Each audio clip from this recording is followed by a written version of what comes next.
Hi, this is Mayor Ted Bettencourt, and here today for another episode of Driving Peabody Forward. And I'm joined today by Chris Ryder, the Chief of Staff at City Hall, and the fabulous, beautiful Avery. Hello. And we're going to take a drive today. We're going to check out a couple of places. First, we're going to go to Peabody High School to show a couple of the improvements that we've made over at the school this summer. And then we're going to take a trip over to Crystal Lake. Chris, it's great to have you here with me. Well, I can't tell you how excited I am to be part of this Driving Peabody Forward, Mayor. I know you've heard some feedback. This has become a phenomenon here in the city. Everybody's talking about it. This really was the brainchild of one of our outstanding summer interns, Sarah Dunn, who had the idea of driving around with Mayor Bettencourt and talking about what's going on in the city. And the first episode was a huge hit. So we want to thank Sarah for that. She wanted to be here today to do the follow-up but studies. She's up at Merrimack College and she has a lot of commitments going on out there, but I'm just happy to be a part of it. Certainly we miss Sarah, but I tell you, I do not miss her jokes. Oh, you have a joke for us? Do you know how to spell stop? Do I know how to spell stop?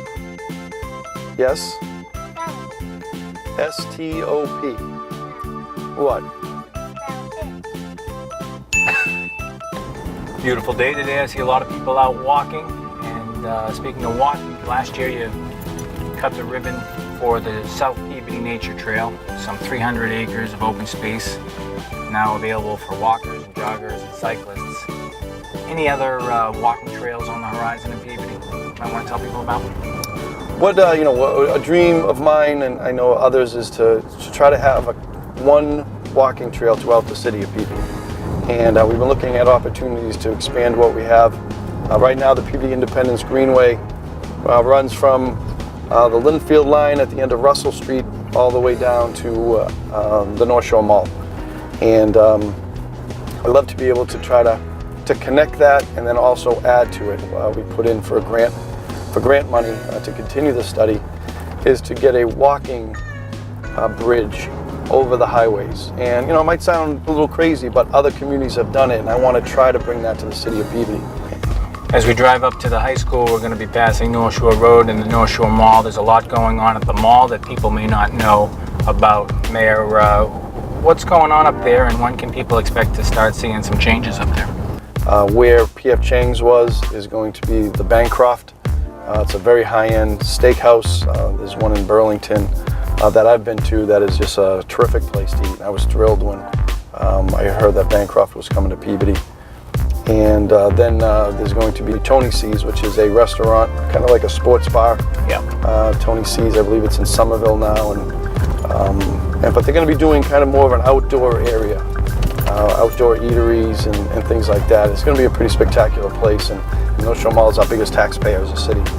And that tax revenue, that additional tax revenue, and the building permit fees and all of that will certainly help. But it's great that they want to invest in the city of Peabody, Simon Malls. They've been a terrific community partner. All right, so here we are, Peabody High School right here, home of the Tanners. And we've certainly done a lot of work on the high school the last few years. So the first one is we put a new high school roof on, which is not a very exciting project. You certainly can't see it. But it's an important project to, again, extend the life of these buildings, and that's extremely important for us, again, because of costs to build new.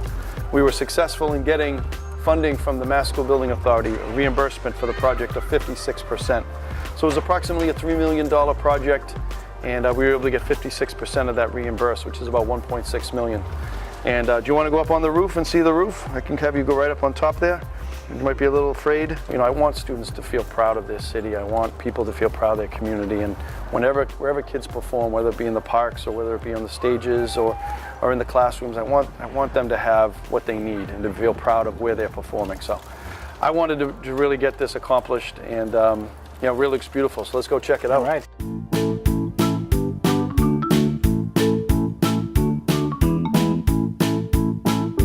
We invested here to put these LED lights in to brighten the building, to brighten the auditorium, but also as a cost-saving measure in the future that will save tens of thousands of dollars in the years ahead.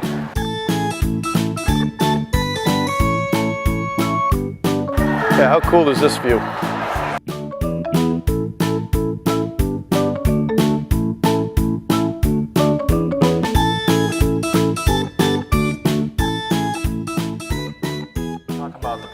here in the auditorium and what happened here?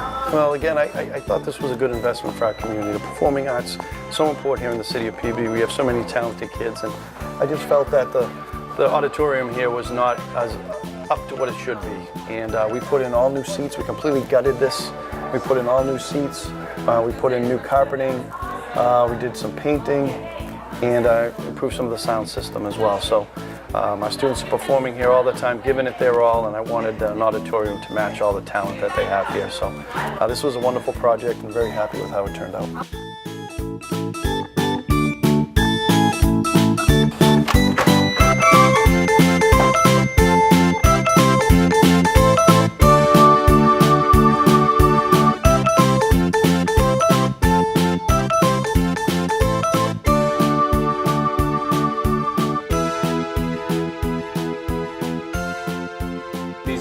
Renovations at the high school happen over the summer and in time before the students came back. That's good news in itself. You must have been very pleased with the project coordinators and the team that did it. Yep, I mean, it was a very tight timeline we were under. We started immediately after the kids left here at the end of June to jump up on, do the roof work, and we wanted to get the auditorium, the gymnasium done, because the kids were coming back to schools and we wanted to have everything ready for them. So thankfully it worked out great. Tim Healy, our facilities director, oversaw the projects. Eric Buckley here at the high school was terrific, superintendent.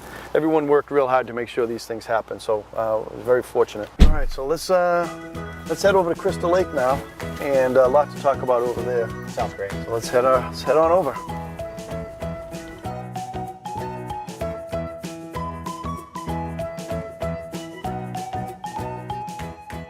Daddy, I think I have a joke. Oh, you do? All right, Avery, what do you have for us? What do you call a bear with no teeth? What do you call a bear with no teeth? I don't know, what? A gummy bear. Good job, bub.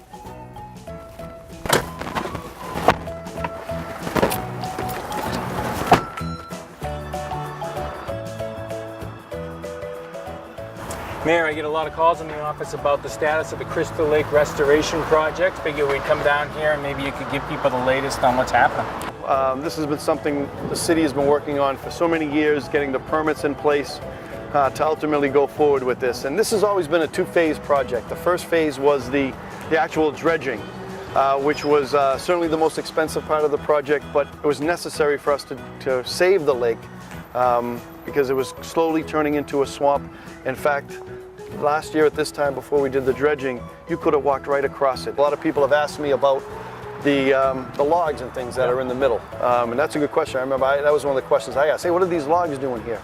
But those logs are put there specifically to help for kind of breeding grounds for fish and tadpoles, and so we need those breeding grounds. So those are specifically put at different points around the lake, and that's just to help with the habitat and the environment. And during the spring, this upcoming spring, this area here will be filled in with picnic areas, and there will be a spot we're going to have a couple of gazebos, and then there'll be a couple of docks for fishing and for paddle boats. So this will be the area that we're going to be working on in the spring. A lot of trimming of trees and kind of cleaning out a lot of the brush to give a good view of the lake. We kind of did the one side. In the fall, we're going to be doing the other side. As you come down Taylor Street, you really can't see the lake until you swing around the bend here. But we're going to be clearing a lot of that brush, trimming the trees over in that area so that the whole pond, you'll have a beautiful view of it. And we want everybody to see the great work that takes place here. And that water fountain right in the middle, I can't wait to see that. Next year at this time, there'll be beautiful docks and picnic areas. There'll be people paddle boating. And this is just going to look just like a healthy, natural environment and the warm family environment that we always envisioned. And just really excited about this.